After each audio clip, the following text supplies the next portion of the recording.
Hello students, स्वागत है आप सभी का आपके अपने यूट्यूब चैनल मैथमेटिकल कॉन्सेप्ट पर। आज के इस लेक्चर में हम बात करने वाले हैं एप्लीकेशन ऑफ सेट्स को लेकर। ठीक है, तो उनसे रिलेटेड कुछ फॉर्मूलाज हैं जो मैंने बोर्ड पे लिख रखे हैं। चलिए उनको समझते हैं। सबसे पहले फॉर्मूला है number of elements in A union B is equal to number of elements in A plus number of elements in B minus number of elements in A intersection B. ठीक है, तो समझने के लिए ये हो गया आपका सेट ए, ये हो गया बी।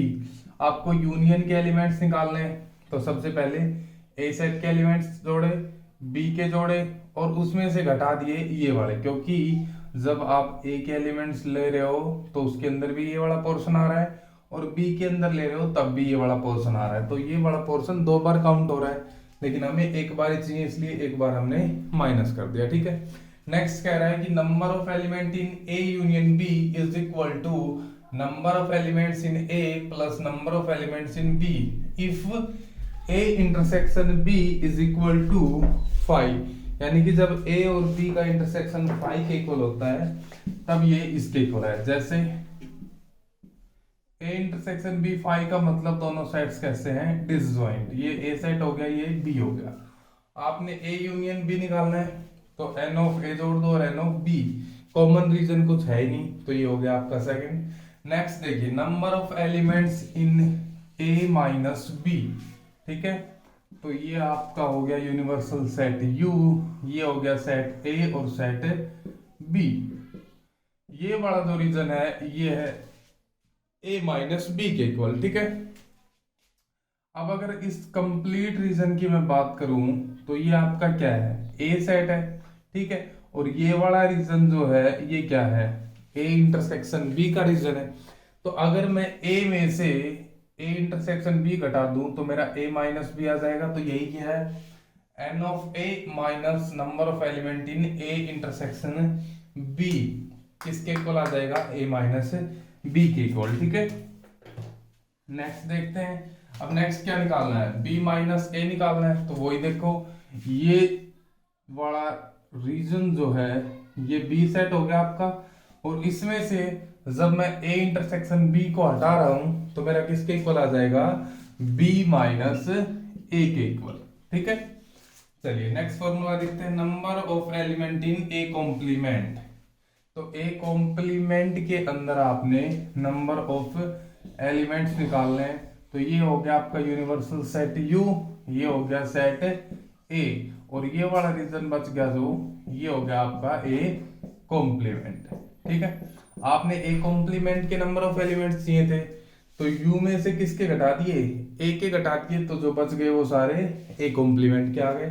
ठीक है, तो चलिए अब नेक्स्ट जो है number of elements in A complement union B complement. अब यहाँ पे डी मॉर्गन लॉ का यूज कर लिया।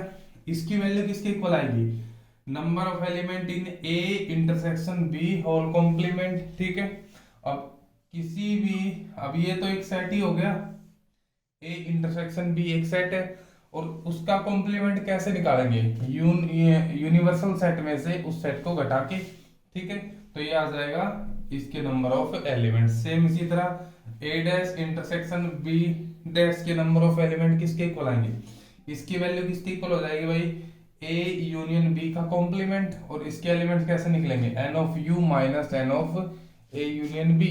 ठीक है, अब नेक्स्ट है ये सिमेट्रिक डिफरेंस।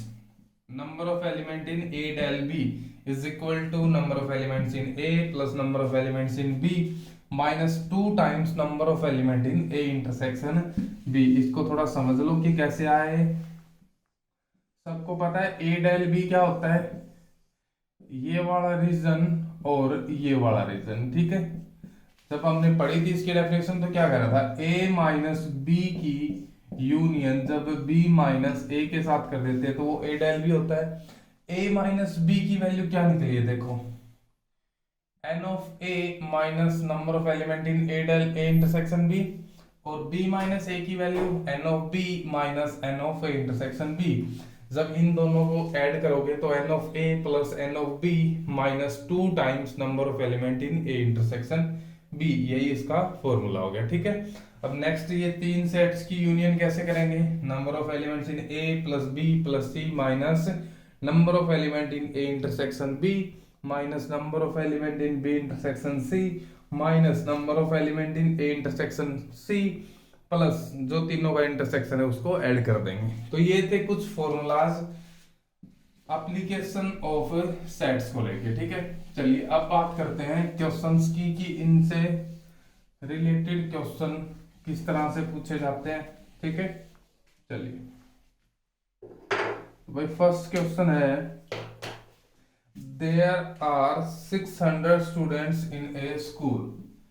600 स्टूडेंट हैं इन ए स्कूल। ठीक है, शॉर्ट में लिख रहा हूं मैं, 400 of them can speak Telugu. 400 क्या करते हैं भाई, तेलुगु बोलते हैं। 300 कैन स्पीक हिंदी। 300 क्या बोलते हैं भाई, हिंदी बोलते हैं। ठीक है, then number of students who can speak both.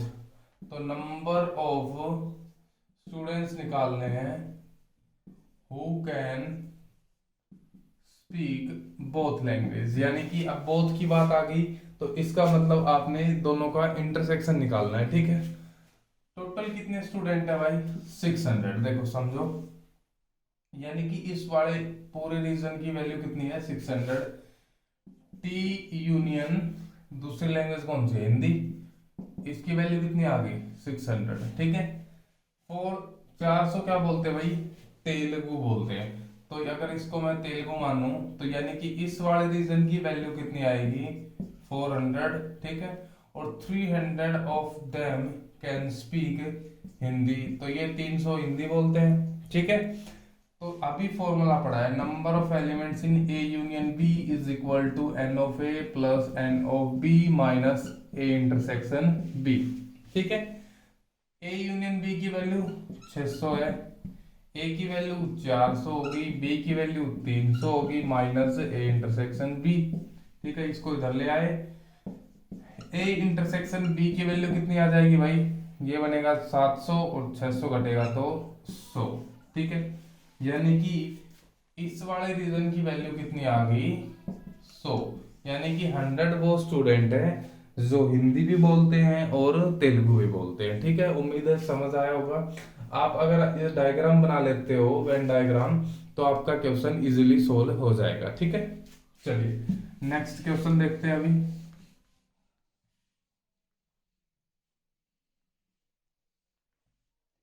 Next question कह रहा है भाई, two finite sets having m and n elements. Two sets हैं जिसके पास m और n एलिमेंट्स है। ठीक है, आगे कह रहा था total number of subset of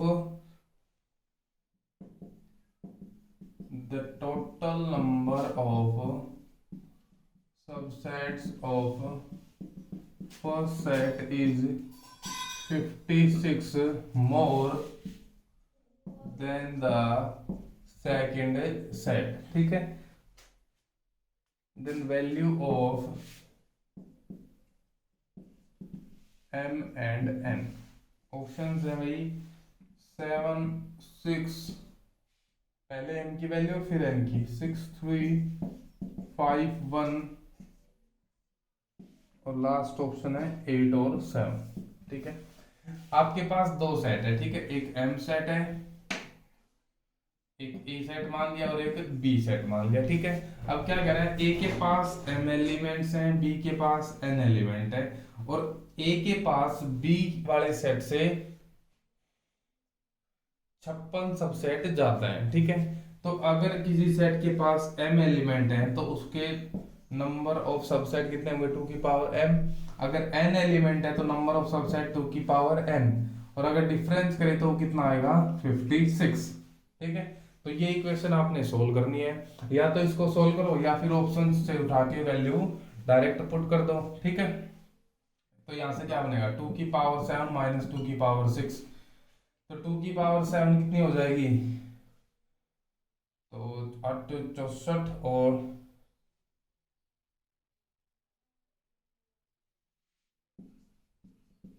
128 to की पावर 6, 128, और ये कितना हो जाएगा 64, घटाओगे तो कितना हो जाएगा 64 आया।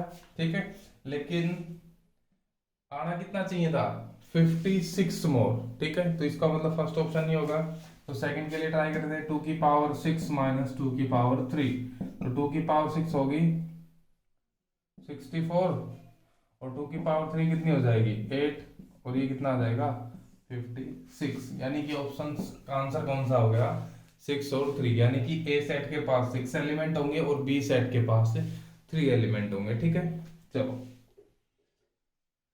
नेक्स्ट क्वेश्चन देखते हैं भाई।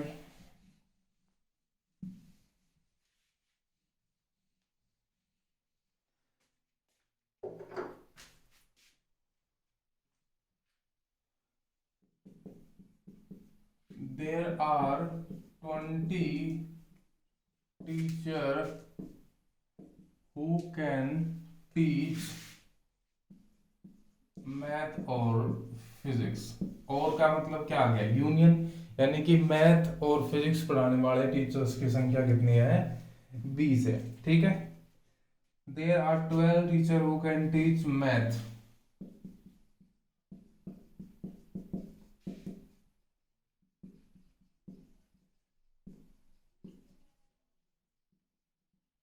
मैथ पढ़ाने वाले टीचर की संख्या कितनी है भाई 12 है। और उसके बाद क्या कह रहा है there are 9 teachers who can teach both, और 9 वो है जो मैथ एंड फिजिक्स बोथ पढ़ाते हैं। ठीक है, तो उसने क्या पूछा है the number of teachers who teach physics, number of teachers who teach physics. ठीक है, तो बताओ फटाफट से क्या होगा इसका आंसर। 20 टीचर हैं जो फिजिक्स और मैथ पढ़ाते हैं, 12 टीचर हैं जो मैथ पढ़ाते हैं, 9 टीचर हैं जो दोनों पढ़ाते हैं। आपको बताना है कि वो टीचर्स कितने होंगे जो फिजिक्स पढ़ाते हैं। ठीक है,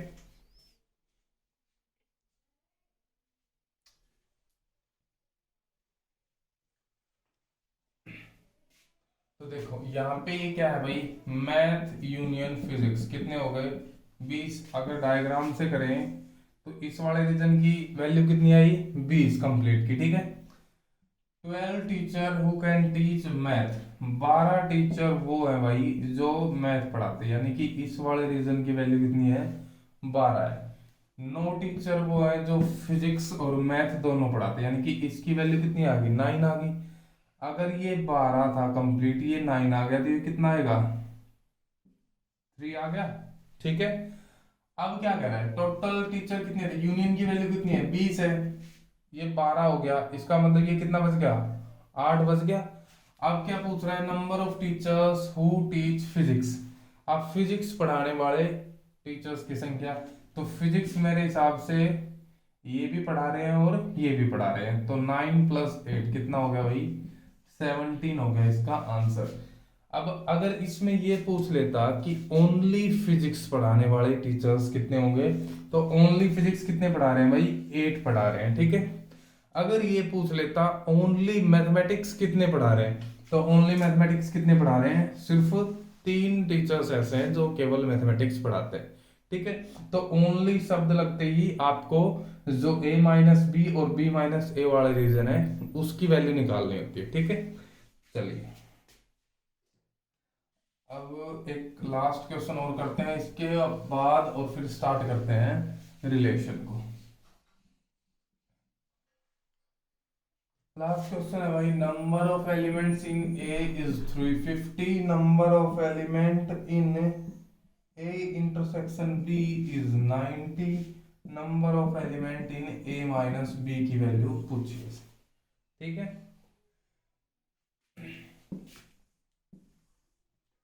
ए की वैल्यू कितनी, यानी कि इस वाला रीजन की वैल्यू कितनी आ गई 350, इंटरसेक्शन की वैल्यू कितनी है 90। ठीक है, तो इसमें से 90 घटाओगे तो कितना हो जाएगा 260 हो जाएगा ये वाला। ठीक है, a-b पूछा है तो भाई ये किसकी वैल्यू आई है, ये a-b तो आया है। यहाँ पे देखो number of element in A minus B, अगर फॉर्मूला से कर रहे हो तो किसके इक्वल आता है, N of A minus N of A intersection B. N of A कितना है 350 और ए इंटरसेक्शन कितना है 90, तो कितना आ जाएगा 260। ठीक है, तो इस तरह से आप एप्लीकेशन ऑफ सेट्स के जो लैंग्वेज वाले क्वेश्चन है उनको इजीली सोल्व कर सकते हैं। ठीक है, वेन डायग्राम बहुत जरूरी है बनाना और समझना। अगर वेन डायग्राम समझ आ गया तो आप क्वेश्चन भी इजीली सोल्व कर लोगे। ठीक है, चलिए अब नेक्स्ट जो है रिलेशन वो हम स्टार्ट कर रहे हैं। तो रिलेशन समझने से पहले पढ़ते हैं हम कि ऑर्डर्ड पेयर क्या होता है। ठीक है, तो मैंने वहां लिया let A and B two non empty sets, then ये नोटेशन होती है आपकी ordered pair A comma B, जहां पे ए जो आपका है वो ए से आ रहा है एंड बी है वो सेट बी से आ रहा है, इज कॉल्ड ऑर्डर्ड पेयर।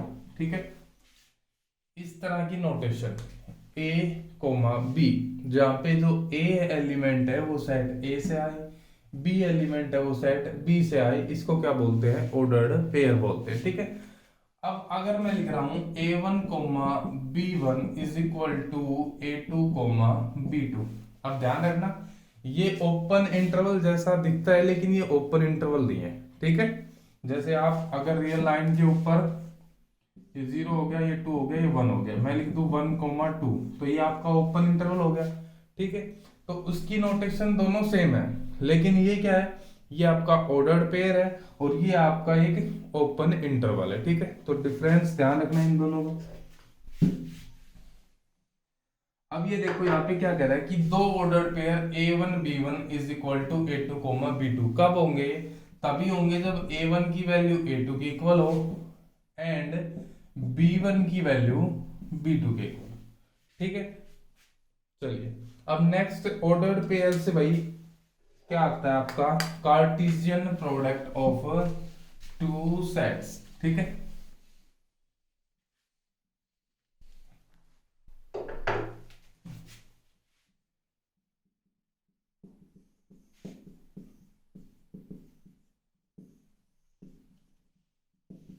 तो लेट कर लिया ए एंड बी कोई दो non empty sets, then set of all possible ordered pair is called Cartesian product of sets। ठीक है, आपके पास दो सेट है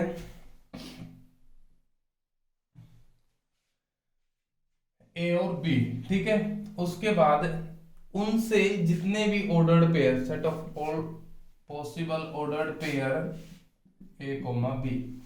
ठीक है, तो उनसे पॉसिबल जितने भी ऑर्डर्ड पेयर हैं उनका आपने एक सेट बनाना है और उस सेट को ही हम क्या बोलते हैं, कार्टेशियन प्रोडक्ट। ठीक है, अगर इसको मैं लिखूं तो ये हो गया आपका Cartesian product of two set A cross B is equal to A comma B, A belongs to A and B belongs to B.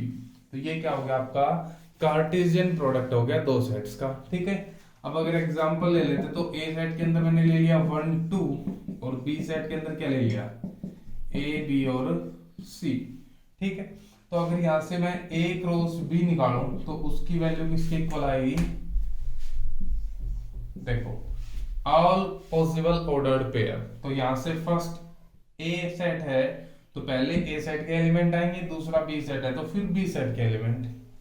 यहां से मैंने ए उठाया, यहां से 1 उठाया, यहां से ए, फिर 1 के साथ बी, फिर 1 के साथ सी। ठीक है, नेक्स्ट यहां से 2 उठाया और यहां से उठाया ए, फिर 2 के साथ बी और फिर 2 के साथ सी। ठीक है, तो ये हो गया आपका कार्टेशियन प्रोडक्ट दो सेट्स का। दूसरी बात, ए सेट की कार्डिनलिटी 2 थी, बी सेट की कार्डिनलिटी 3 थी, तो ए क्रॉस बी की कार्डिनलिटी कितनी आई भाई, काउंट करो, 6 होगी। तो यानी कि cardinality of A cross B is equal to number of elements in A into number of elements in B. यानी कि ए सेट की जितनी कार्डिनलिटी है उसको मल्टीप्लाई कर दो बी सेट की कार्डिनलिटी से, तो आपके number of element A cross B के आपको मिल जाएंगे। ठीक है, चलो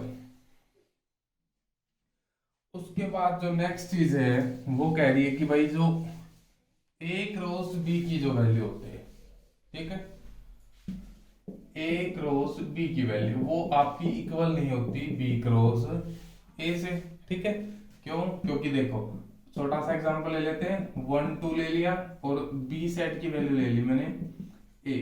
ठीक है, तो अगर ए क्रॉस बी निकालोगे तो यहां से क्या आएगा, 1 ए और 2 ए। ठीक है, और वहीं अगर आप b क्रॉस a निकालोगे तो उसकी वैल्यू किसके इक्वल आएगी, पहले b का एलिमेंट आएगा और b का एलिमेंट है a के साथ 1 और a के साथ 2। ठीक है, अब दो सेट्स इक्वल कब होते हैं भाई, ये भी एक सेट है और ये भी एक सेट है। ठीक है, दो सेट इक्वल कब होंगे, जब उनके हर एक एलिमेंट इक्वल होंगे, यानी कि जो एलिमेंट इसके पास है वो इसके पास होने चाहिए। अब इधर देखो एलिमेंट है 1 a, क्या इक्वल है a1 के, नहीं ये नहीं है इक्वल। ठीक है, क्योंकि ऑर्डर पेयर कब इक्वल होते हैं, जब उनके कोरस्पॉन्डिंग एलिमेंट से इक्वल होते हैं, तो यहाँ पे इक्वल नहीं है, तो इसका मतलब a क्रॉस b और b क्रॉस a इक्वल नहीं होते। अब दूसरी बात कि अगर a cross b equal to b cross a हो, तो ये कब होगा, ये तभी होगा जब आपका a is equal to b होगा। ठीक है, तो ये एक ही कंडीशन है जब आपका a क्रॉस b और b क्रॉस a इक्वल होगा। चलो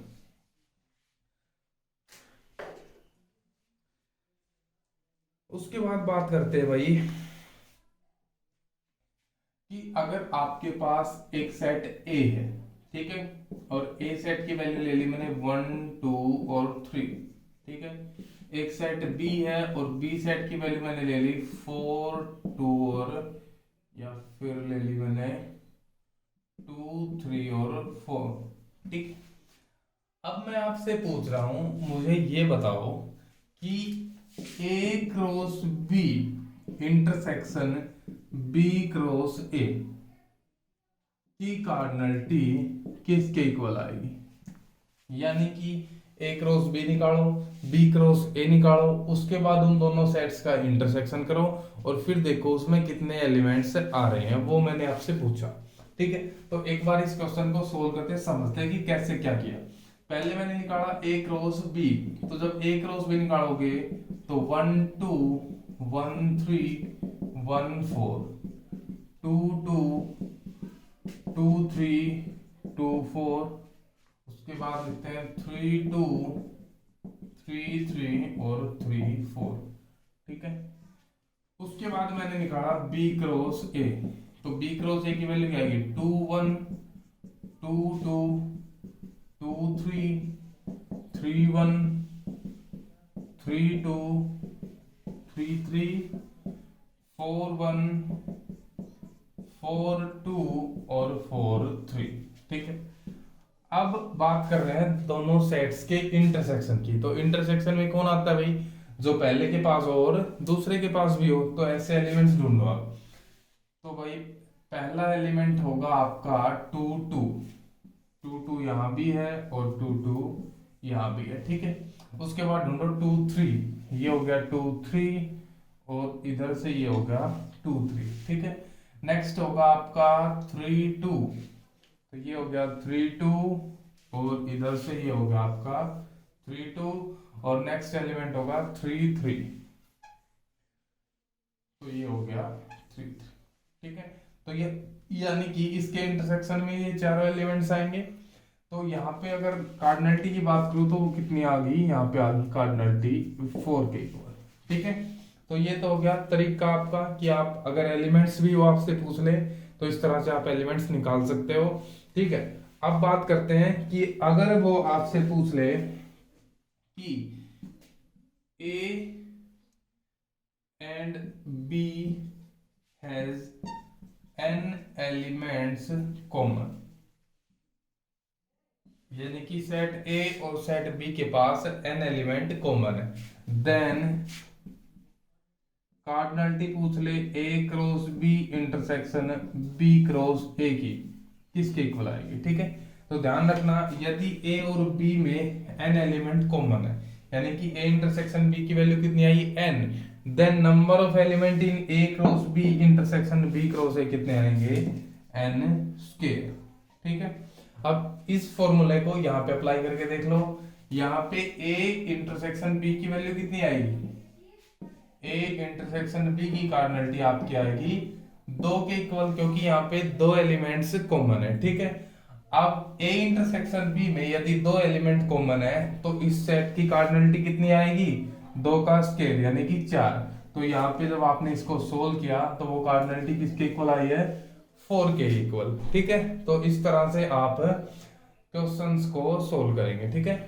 उम्मीद है समझ आया होगा कि यदि ए इंटरसेक्शन बी के अंदर n एलिमेंट है तो A cross B intersection B cross A के पास n स्क्वायर एलिमेंट्स होंगे, ठीक है।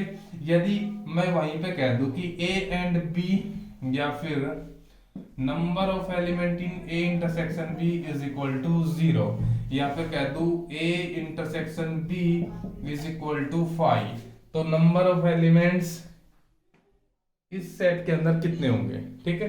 तो वही फॉर्मूला है, यदि यहाँ पे n थे तो n स्क्वायर हो रहे थे, और यहाँ पे 0 हो गए तो 0 का स्क्वायर भी कितना आएगा, 0। तो यदि एक भी एलिमेंट कॉमन नहीं है तो इस इंटरसेक्शन के अंदर भी एक भी एलिमेंट नहीं आएगा, ठीक है। चलिए उसके बाद क्रॉस प्रोडक्ट के कुछ, कार्टेशियन प्रोडक्ट के कुछ फॉर्मूलेज लिख लेते हैं हम। जैसे अगर a का कार्टेशियन प्रोडक्ट आप फाई के साथ कर रहे हो तो इसकी वैल्यू फाई आएगी, ठीक है। दूसरी बात, यदि आप a cross b union c की वैल्यू निकाल रहे हो तो इसको आप a cross b union a cross c से भी निकाल सकते हो। वहीं पे यदि आप a cross b intersection c निकाल रहे हो तो a cross b intersection a cross c से भी निकाल सकते हो। आपने निकाला a माइनस या फिर a cross b minus c, तो उसकी वैल्यू आएगी a cross b minus a cross c के इक्वल, ठीक है। वहीं पे अगर आपसे पूछा जाए a cross b intersection c cross d, ठीक है, तो इसकी वैल्यू आएगी, देखो फर्स्ट और फर्स्ट का इंटरसेक्शन होगा, यानी कि a intersection c cross second और सेकंड का इंटरसेक्शन b इंटरसेक्शन d, ठीक है। तो इस तरह से आप ये फॉर्मूलाज याद रख सकते हैं, ठीक है। चलिए अभी तक हमने पढ़ा भाई ऑर्डर्ड पेयर क्या होता है, उसके बाद कार्टेशियन प्रोडक्ट क्या होता है सेट का। क्यों पढ़ाए, क्योंकि जब आप रिलेशन पढ़ोगे तो आपको पता होना चाहिए कि ऑर्डर्ड पेयर क्या होता है और कार्टेशियन प्रोडक्ट क्या होता है, ठीक है। चलिए अब बात करते हैं किसकी, एक क्वेश्चन और लिखते हैं। जैसे a and B two sets, a और b आपके पास 2 सेट्स हैं, ठीक है, हैविंग 6, अच्छा उसके बाद such that a cross b has 6 elements, कि a क्रॉस b में कितने एलिमेंट हैं, 6 एलिमेंट है, ठीक है। अगर वहीं पे उसने 3 एलिमेंट आपको दे दिए, 1,4, 2,4 और 3,6, ये 3 एलिमेंट उसने आपको दे दिए।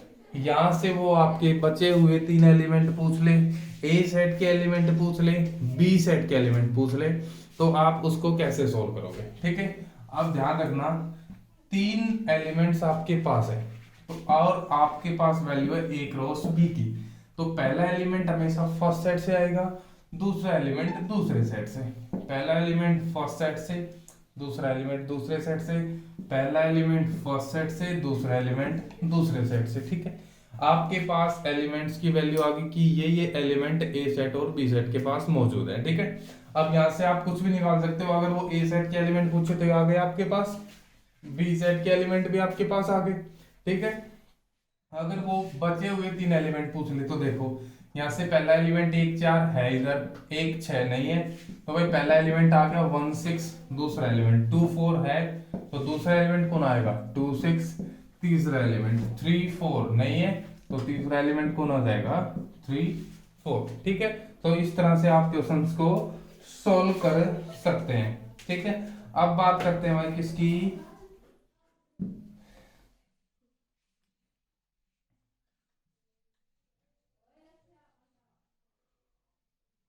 अब बात करते हैं रिलेशन की, कि एक रिलेशन क्या होता है, ठीक है। Relation on A set, relation on set A, ठीक है। तो मानिए let A B any non empty set, then a relation R on set A, R एक रिलेशन ले लिया सेट ए के ऊपर, वो किसके इक्वल आएगा, is any subset of A cross ए, ठीक है। यानी कि जो रिलेशन होगा वो आपका ए क्रॉस ए, यानी कि कार्टेशियन प्रोडक्ट हो गया, कार्टेशियन प्रोडक्ट ए क्रॉस ए का कोई एक सबसेट होगा, वो ही एक रिलेशन बन जाएगा, ठीक है। तो ये तो होगी डेफिनेशन। अब समझते हैं एक एग्जांपल से। तो फिलहाल मैं डेफिनेशन को हटा रहा हूं। अब देखो एग्जांपल, जैसे मैंने एक सेट ले लिया ए और उसके पास ले लिए 2 एलिमेंट, ठीक है। एक सेट ले लिया बी जिसके पास मैंने एक ही एलिमेंट लिया, ठीक है।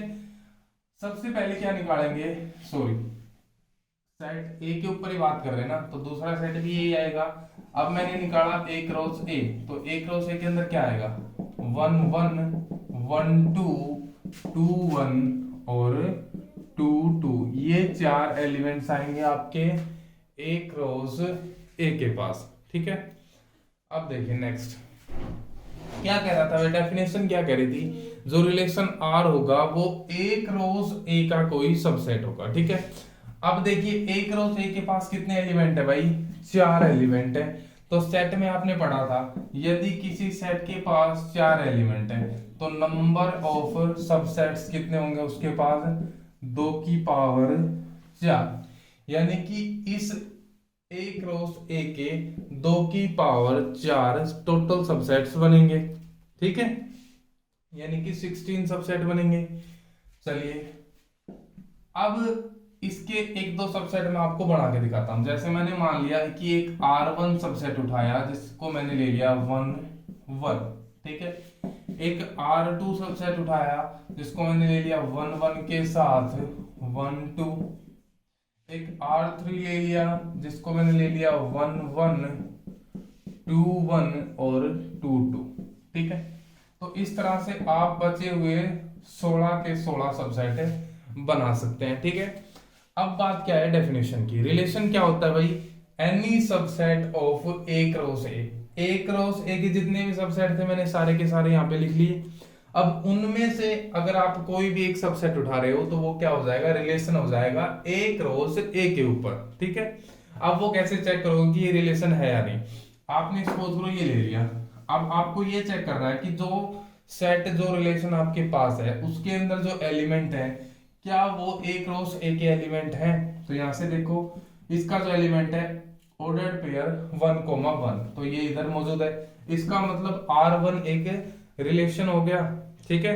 अच्छा एक और बात, यहाँ पे एक रिलेशन R16 मैंने मान लिया 5 भी बनेगा, क्यों, क्योंकि जो 16 सबसेट बनेंगे उसमें एक तो एक खुद बनेगा और एक आपका एम्प्टी सेट भी बनेगा, क्योंकि empty set is subset of every set, ठीक है। तो यहाँ पे ये जो 5 होगा ये भी इसका एक सबसेट होगा, तो 5 भी एक रिलेशन हो गया, ठीक है, जिसको हम एम्प्टी रिलेशन बोलते हैं, ठीक है। इसको भी लिखवाएंगे बाद में।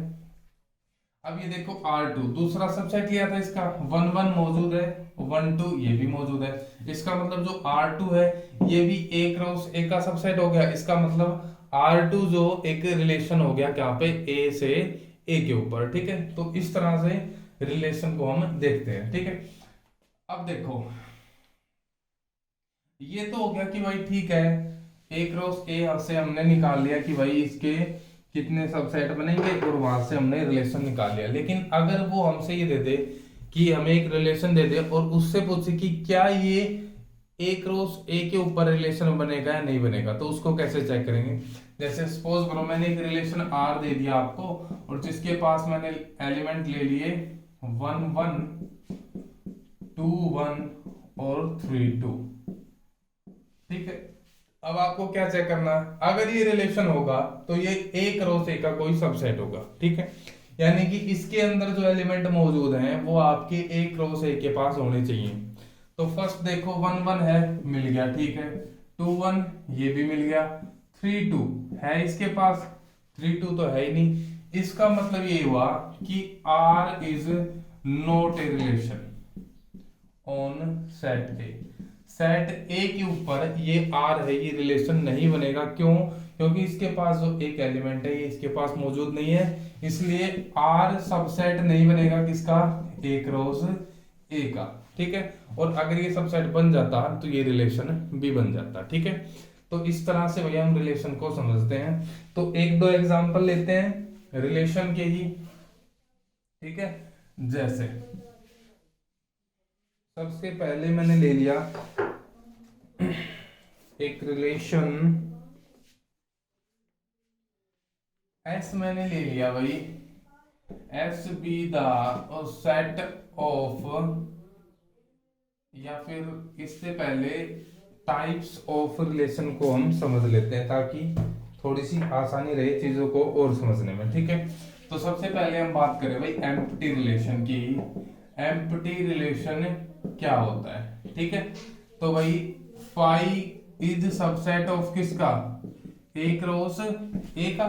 ठीक है, तो फाई क्या हो गया, एक रिलेशन हो गया जिसको हम क्या बोलेंगे, एम्प्टी रिलेशन। ठीक है, चलिए जैसे अगर मैं एग्जांपल लूं, सेट ए ले लिया मैंने 1 2 और 3। ठीक है, आर रिलेशन डिफाइन कर दिया, R A is related to B if, कब, जब A plus B is greater than 10। ये एक रिलेशन मैंने डिफाइन कर दिया ए सेट के ऊपर कि यहां से दो एलिमेंट उठाए और वो रिलेटेड कब होंगे, जब उनका सम 10 से बड़ा होगा। तो यहाँ पे जब आप इनको ऐड करोगे तो सबसे बड़ा एलिमेंट 3 प्लस 3 कितना बनेगा, 6 ही बनेगा, जो नहीं है बड़ा 10 से। तो इसका मतलब इस रिलेशन R के अंदर एक भी एलिमेंट नहीं आएगा। ठीक है, और अगर एक भी एलिमेंट नहीं आया तो ये रिलेशन कैसा हो गया आपका, एम्प्टी रिलेशन। ठीक है, अब इसी तरह से देखो ये हो गया स्मॉलेस्ट रिलेशन। ठीक है, इससे छोटा कोई रिलेशन नहीं होता। अब दूसरे अगर मैं बात करूं किसकी, यूनिवर्सल, यूनिवर्सल रिलेशन। ठीक है, अब यूनिवर्सल रिलेशन क्या होता है भाई, ए क्रॉस ए है वो सबसेट होता है किसका, ए क्रॉस ए का। तो आर रिलेशन मान लिया मैंने ए क्रॉस ए, ये क्या हो गया आपका यूनिवर्सल रिलेशन। जैसे ऊपर वाले एग्जांपल से ही अगर मैं एक रिलेशन बना दूं 1 2 3, ए इज रिलेटेड टू बी कब, जब a प्लस बी का सम ग्रेटर देन 0। ठीक है, तो यहां से देखो ऑर्डर्ड पेयर बनाऊंगा मैं, तो 1,1 R के अंदर आएगा। क्यों आएगा भाई, क्योंकि एक और एक का सम कितना होता है, 2 होता है, जो 0 से बड़ा है। ठीक है, उसके बाद नेक्स्ट एलिमेंट मैंने लिया एक के साथ 2, एक के साथ 3 भी आएगा, 2 के साथ 1, 2 के साथ 2, 2 के साथ 3, 3 के साथ 1, 3 के साथ 2 और 3 के साथ 3। ठीक है, ये आपका R हो गया। ठीक है, अब जब आप A क्रॉस A की वैल्यू निकालोगे तो एग्जैक्टली यही एलिमेंट आपको वहां पे मिलेंगे, यानी कि खुद ही A क्रॉस A है वो एक रिलेशन बन गया जो लार्जेस्ट रिलेशन बनेगा। ठीक है, तो अगर लार्जेस्ट रिलेशन बन गया तो इसको हम क्या बोलते हैं भाई, यूनिवर्सल रिलेशन। ठीक है, चलिए उसके बाद हम बात करते हैं किसकी, नेक्स्ट रिलेशन की, जिसको बोलते हैं आइडेंटिटी रिलेशन। कि आइडेंटिटी रिलेशन क्या होता है।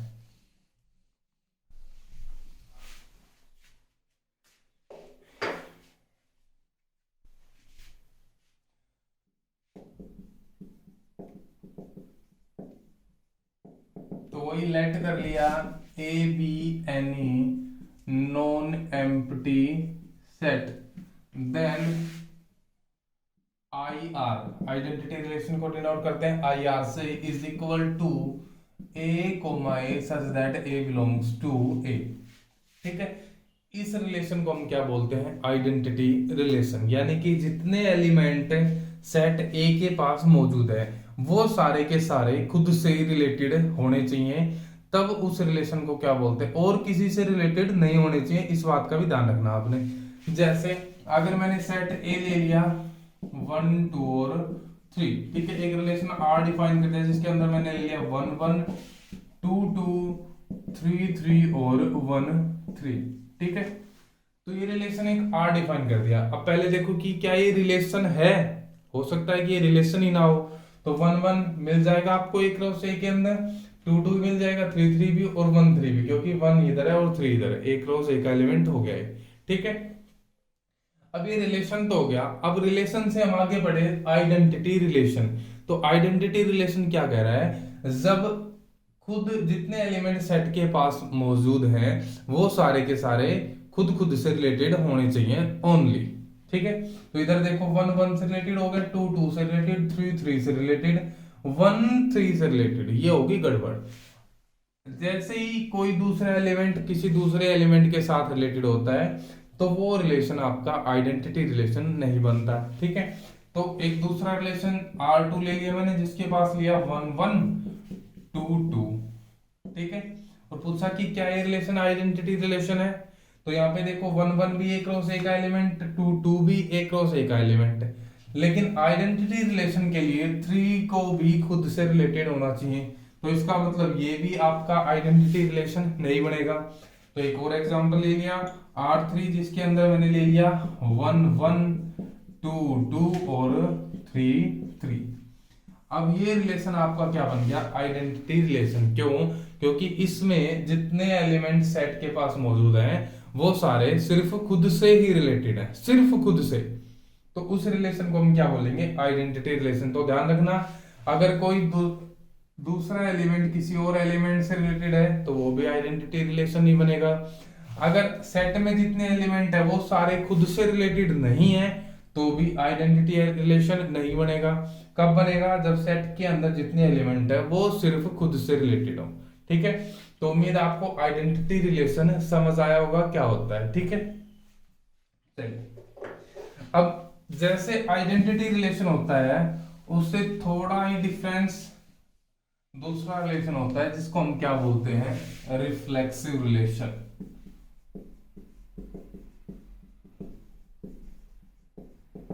ठीक है, तो ए कोई हमने नॉन एम्प्टी सेट ले लिया, ठीक है। Relation R on set A is said to be reflexive. कब, जब R is equal to A crosses such that all A belongs in A, ठीक है। यानी कि जितने ए हैं वो सारे के सारे खुद से रिलेटेड हो। जैसे एक रिलेशन R मैंने ए सेट के ऊपर डिफाइन कर दिया 1 2 3, या फिर मैंने ले लिया ए बी और सी, ठीक है। यहां से मैंने क्या निकाला, यहां से मैंने एक रिलेशन R ले लिया जिसके अंदर मैंने ले लिया A B B, A B और ए सी, ठीक है। अब मैं आपसे पूछ रहा हूं कि क्या जो ये रिलेशन है ये रिफ्लेक्सिव है। तो रिफ्लेक्सिव के लिए ध्यान रखना, जितने एलिमेंट सेट के पास हैं वो सारे कम से कम खुद से रिलेटेड होने चाहिए। यानी कि अगर ए एलिमेंट सेट के पास है तो ए कोमा ए रिलेशन के अंदर होना चाहिए, बी एलिमेंट सेट के पास है तो बी कोमा बी भी रिलेशन के अंदर होना चाहिए, और एक एलिमेंट सी है तो सी कोमा सी भी उस रिलेशन के पास होना चाहिए। बाकी एक्स्ट्रा जो एलिमेंट्स हैं वो रिलेटेड है या नहीं है, उनसे रिफ्लेक्सिव के ऊपर कोई फर्क नहीं पड़ेगा। अब यहाँ पे देखो C कोमा C नहीं है, तो इसका मतलब जो ये R1 रिलेशन है ये आपका रिफ्लेक्सिव रिलेशन नहीं बनेगा। एक और एग्जांपल ले लिया R2, जिसके अंदर मैंने ले लिया AA BB CC और AC। ठीक है, अब ये एग्जांपल है किसका, रिफ्लेक्सिव का। क्यों? क्योंकि AA से रिलेटेड BB से CC से, तो यहां तक ये जो कंडीशन थी ये किसकी कंडीशन बन गई, रिफ्लेक्सिव रिलेशन की। ठीक है, A और C आपस में रिलेटेड है तो उससे रिफ्लेक्सिव के ऊपर कोई फर्क नहीं पड़ेगा। ठीक है, अब बात करते हैं कि आइडेंटिटी रिलेशन आपने पढ़ा और रिफ्लेक्सिव भी पढ़ा, तो अगर मैं ये कहूं कि कोई रिलेशन आइडेंटिटी है, क्या वो इंप्लाई करेगा कि वो रिफ्लेक्सिव है, या फिर अगर कोई रिलेशन रिफ्लेक्सिव है तो वो इंप्लाई करेगा कि वो आइडेंटिटी रिलेशन है? बताओ फटाफट से क्या होगा इसका आंसर।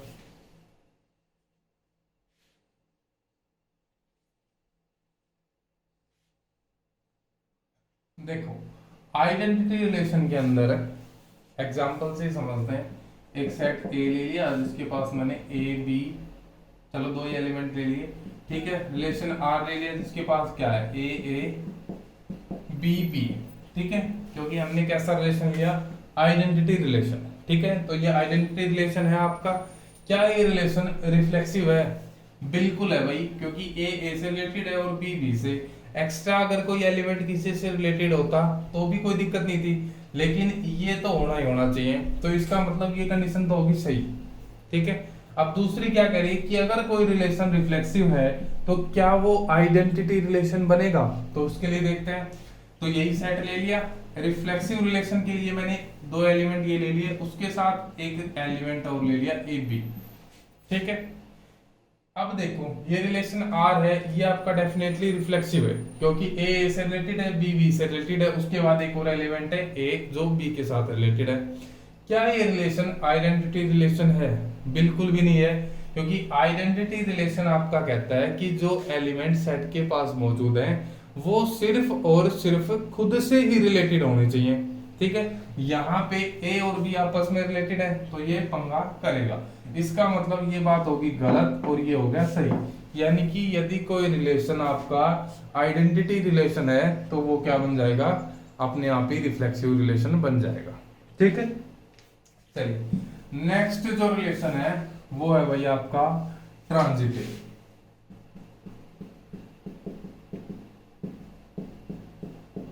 ठीक है, तो सेट ले लिया हमने, let A B any non empty set. ठीक है, एक relation then R is said to be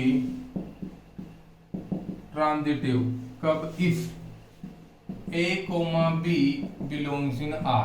यानी कि दो एक ऑर्डर्ड पेयर उठाया A, B जो कहां पे है, आपकी रिलेशन R के अंदर पहले से ही मौजूद है। ठीक है, उसके बाद हमने उठाया B, C belongs in R, एक दूसरा एलिमेंट उठाया जिसका फर्स्ट एलिमेंट इस पहले एलिमेंट का दूसरा एलिमेंट होगा। ठीक है, तब क्या कहना है, if A, B belongs to R and B, C belongs in R, then अगर ये दोनों कंडीशन है तो क्या कह रहा है, A, C भी कहां पे होना चाहिए, R के पास ही होना चाहिए, तब उस रिलेशन को हम क्या बोलते हैं, ट्रांजिटिव रिलेशन। ठीक है, अब आपने पढ़ा रिफ्लेक्सिव, सिमेट्रिक और, अच्छा सिमेट्रिक नहीं पढ़ा आपने ना, रिफ्लेक्सिव और ट्रांजिटिव पढ़ा है। ठीक है, आइडेंटिटी पढ़ लिया, रिफ्लेक्सिव और ट्रांजिटिव पढ़ लिया। ठीक है, अब नेक्स्ट जो देखते हैं वो है आपका क्या, सिमेट्रिक रिलेशन। सिमेट्रिक रिलेशन, तो सिमेट्रिक रिलेशन क्या कह रहा है भाई, R इज ए, कोई नॉन एम्प्टी सेट ले लिया, R उसके ऊपर रिलेशन ले लिया, तो R को कहेंगे हम set to be symmetric if, यदि कोई ऑर्डर्ड पेयर ए बी है R के अंदर, देन B, ए बी आपका कहां पे होना चाहिए, R के अंदर होना चाहिए। अगर ऐसा हो रहा है तो रिलेशन आपका क्या हो जाएगा, सिमेट्रिक रिलेशन। ठीक है, तो अगर कोई रिलेशन रिफ्लेक्सिव है, सिमेट्रिक है और ट्रांजिटिव, तीनों कंडीशंस को सेटिस्फाई कर रहा है, तो उसको हम क्या बोल देते हैं, इक्विवेलेंस रिलेशन। ठीक है, तो उसको एक नया नाम दे दिया जिसको कहते हैं इक्विवेलेंस रिलेशन। ठीक है, तो ये हो गए भाई कुछ types of relation, identity relation, reflexive relation, symmetric relation और ट्रांजिटिव रिलेशन। ठीक है, अब करते हैं कुछ एग्जांपल्स। ठीक है, जैसे सबसे पहले मैंने ले लिया, लेट कर लिया S be the set of all straight lines. जितनी भी स्ट्रेट लाइंस थी एक प्लेन के अंदर, उन सभी का एक सेट ले लिया, जो ले लिया S। ठीक है, then L1 is related to L2, एक रिलेशन R ले लिया, L1 L2 से रिलेटेड होगी कब, जब L1 is parallel to L2। तो बताओ रिलेशन के पास कौन कौन सी प्रॉपर्टी, यानी कि रिलेशन रिफ्लेक्सिव है, सिमेट्रिक है या ट्रांजिटिव है। ठीक है, तो सबसे पहले बात करते हैं किसकी, रिफ्लेक्सिव की। तो रिफ्लेक्सिव के लिए क्या होना चाहिए भाई, कि अगर कोई लाइन L1 है वो पैरेलल होनी चाहिए L1 की, यानी कि खुद खुद के। तो अगर एक लाइन है तो डेफिनेटली वो खुद के तो पैरेलल हो ही जाएगी। ठीक है, तो इसका मतलब कैसा रिलेशन हो गया, रिफ्लेक्सिव तो हो गया। ठीक है, अब बात करते हैं किसकी, सिमेट्रिक की। सिमेट्रिक के लिए क्या कह रहा था, if L1 related to L2, यानी कि L1 एक लाइन है और एक लाइन है आपकी L2, और दोनों कैसी हैं, पैरेलल है, तभी तो ये रिलेशन R के अंदर जाएंगी। ठीक है, तो क्या कह रहा है कि L2 is related to L1। तो अब देखो L1 जब L2 के पैरेलल है तो क्या L2 L1 के पैरेलल नहीं होगी, डेफिनेटली होगी। इसका मतलब ये क्या हो गया, L2 is parallel to L1, और जैसे ये हो गया इसका मतलब रिलेशन कैसा हो गया आपका, सिमेट्रिक हो गया। अब तीसरी कंडीशन ट्रांजिटिव की थी, वो क्या कह रही है, आपके पास तीन लाइंस ले ली मैंने, L1 L2 और L3। ठीक है, तो सबसे पहले L1, L2 बिलोंग्स इन R, यानी कि L1 और L2 कैसी हैं, पैरेलल लाइंस हैं। दूसरी कह रही है L2, L3 बिलोंग्स इन R, यानी कि L2 और L3 हैं वो भी आपकी पैरेलल लाइंस हैं। तब क्या होना चाहिए, इसका पहला एलिमेंट और इसका दूसरा, यानी कि L1 और L3 बिलोंग करना चाहिए R के अंदर। अब आपने यही चेक करना है कि क्या L1 और L3 R के पास है। तो इधर देखो ये दोनों पैरेलल हैं, ये दोनों ही पैरेलल हैं, तो फर्स्ट और थर्ड भी क्या होंगी, पैरेलल ही होंगी। इसका मतलब L1 और L3 कहां पहुंच गया, रिलेशन के अंदर पहुंच गया। तो ये कैसा हो गया आपका, ट्रांजिटिव भी हो गया। और जब तीनों कंडीशन सेटिस्फाई होगी तो इसका मतलब ये कैसा हो गया आपका, इक्विवेलेंस रिलेशन हो गया। ठीक है, तो इस तरह से आप क्वेश्चंस को करेंगे। अब देखिए इसी के पास, इसी सेट से मैंने एक दूसरा रिलेशन ले लिया। ये तो था जब दो लाइंस क्या हो, पैरेलल हो, तब वो रिलेटेड होंगी। अब मैंने क्या कह दिया कि दो लाइन रिलेटेड कब होंगी, जब वो एक दूसरे के परपेंडिकुलर हो। ठीक है, तो सबसे पहले बात करते हैं किसकी, रिफ्लेक्सिव की। तो रिफ्लेक्सिव के लिए क्या होना चाहिए भाई, खुद खुद से रिलेटेड होना चाहिए, यानी कि एक लाइन L1 है वो खुद से रिलेटेड होनी चाहिए। तो वो खुद से रिलेटेड कब होगी, जब वो खुद के ही परपेंडिकुलर हो। तो ऐसा तो हो नहीं सकता कि L1 इधर भी है और L1 इधर भी है, तो इसका मतलब रिफ्लेक्सिव तो होगा नहीं, क्योंकि L1 is not perpendicular to L1। ठीक है, अब दूसरा केस क्या था, सिमेट्रिक का। तो सिमेट्रिक के लिए क्या ले लिया भाई, L1 ले लिया और L2, ये मैंने R से उठा ली, यानी कि ये पहले ही रिलेशन के अंदर मौजूद है। तो रिलेशन के अंदर है, इसका मतलब क्या हुआ कि L1 और L2 क्या है, आपस में परपेंडिकुलर। तो ये मैंने दो लाइंस ले ली L1 और L2 जो परपेंडिकुलर। तो अब मुझे ये बताओ क्या L2 और L1 परपेंडिकुलर नहीं होंगी। अब भाई L1 और L2 परपेंडिकुलर है तो L2 और L1 भी परपेंडिकुलर होंगी। तो इसका मतलब L2, L1 भी कहां बिलोंग करेगा, R के अंदर। तो मतलब रिलेशन कैसा हो गया, सिमेट्रिक हो गया। अब थर्ड जो रिलेशन है वो क्या कह रहा है, ट्रांजिटिव का। तो उसके लिए L1 और L2 लाइन ले ली जो कहा है भाई R के अंदर है, L2 और L3 लाइन ले ली जो भी कहा है R के अंदर। यानी कि देखो L1 और L2 एक दूसरे के परपेंडिकुलर है, 2D के अंदर बात कर रहे हैं, यानी कि एक प्लेन के अंदर। L2 के अगर कोई लाइन क्या हो, L2 के परपेंडिकुलर एक लाइन ले ली L3, तो ये L2 और इसके परपेंडिकुलर ये लाइन ले ली मैंने L3, ठीक है। तो ये भी आपके R के अंदर है, ठीक है। अब आपने क्या दिखाना है कि L1 और L3 भी क्या है, R के अंदर, तो आपका रिलेशन क्या होगा, ट्रांजिटिव होगा।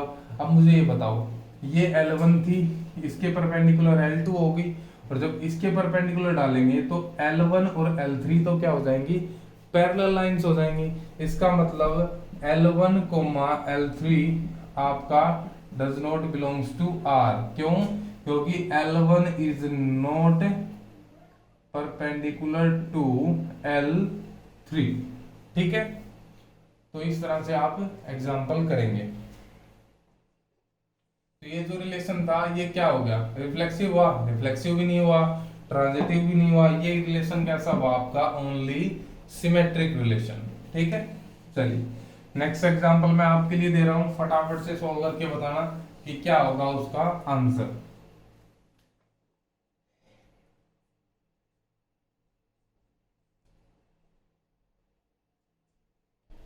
चलिए ऐसे ले लिया मैंने, set of all triangles in a plane, एक प्लेन के अंदर जितनी भी ट्रायंगल्स थी उन सब का एक सेट ले लिया मैंने S, ठीक है। एक रिलेशन ले लिया R, तो कह रहा है कि डेल 1 या फिर triangle 1 is related to triangle 2 if and only if ये आपकी कॉन्ग्रुएंट हो किससे, ट्रायंगल 2 से। तो बताओ मुझे फटाफट से रिलेशन कौन कौन सी प्रॉपर्टीज को सेटिस्फाई करेगा।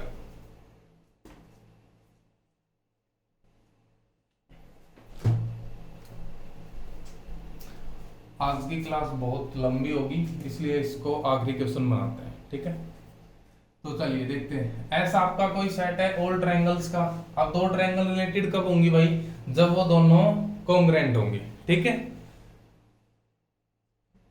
तो भाई सबसे पहले रिफ्लेक्सिव की, अगर कोई ट्रायंगल है तो क्या वो खुद से कॉन्ग्रुएंट नहीं होगी, यानी कि del 1 is congruent to del 1। Congruent का मतलब जैसी पहली है वैसी एज इट इज सेम दूसरी होनी चाहिए, सेम टू सेम, उसको बोलते हैं कॉन्ग्रुएंट। और सिमिलर क्या होती है कि भाई उनकी शेप सेम होनी चाहिए, साइज छोटा या बड़ा हो सकता है, ठीक है। तो del 1 is congruent to del 1, तो इसका मतलब रिलेशन कैसा हो गया आपका, रिफ्लेक्सिव तो बन गया। अब बात करते हैं सिमेट्रिक की, तो सिमेट्रिक के लिए डेल 1 और डेल 2 कहाँ पे ले ली मैंने, R के अंदर, रिलेशन R के अंदर मौजूद है। इसका मतलब डेल 1 कॉन्ग्रुएंट है डेल 2 के, यानी कि ये डेल 1 होगी, एक और ट्रायंगल बना ली मैंने डेल 2, ये ट्रायंगल 2 है, ये दोनों इक्वल है शेप और साइज में। तो क्या डेल 2 और डेल 1 कॉन्ग्रुएंट नहीं होंगी, डेफिनेटली होंगी। तो इधर से क्या लिखेंगे, कोमा डेल 1 बिलोंग्स इन R। तो ये होते ही रिलेशन कैसा हो जाएगा आपका, सिमेट्रिक। लास्ट जो क्या है वो है ट्रांजिटिव। तो इसी तरह क्या ले लिया कि डेल 1 और डेल 2 बिलोंग्स कर रही है R के अंदर, डेल 2 और डेल 3 भी बिलोंग्स कर रही है R के अंदर। इसका मतलब क्या हुआ भाई, ये दोनों ट्रायंगल्स सेम है। एक और ट्रायंगल ले ली डेल 3, ठीक है।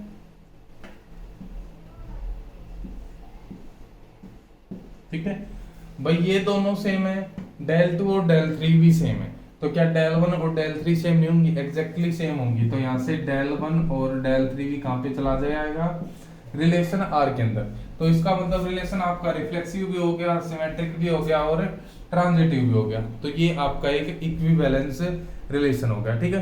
तो ये कुछ एग्जाम्पल थे भाई रिलेशन के। आज की क्लास लंबी होगी, नेक्स्ट लेक्चर में हम रिलेशन के कुछ और क्वेश्चंस करेंगे, उसके बाद फंक्शन को स्टार्ट करेंगे। आज के लेक्चर में इतना ही।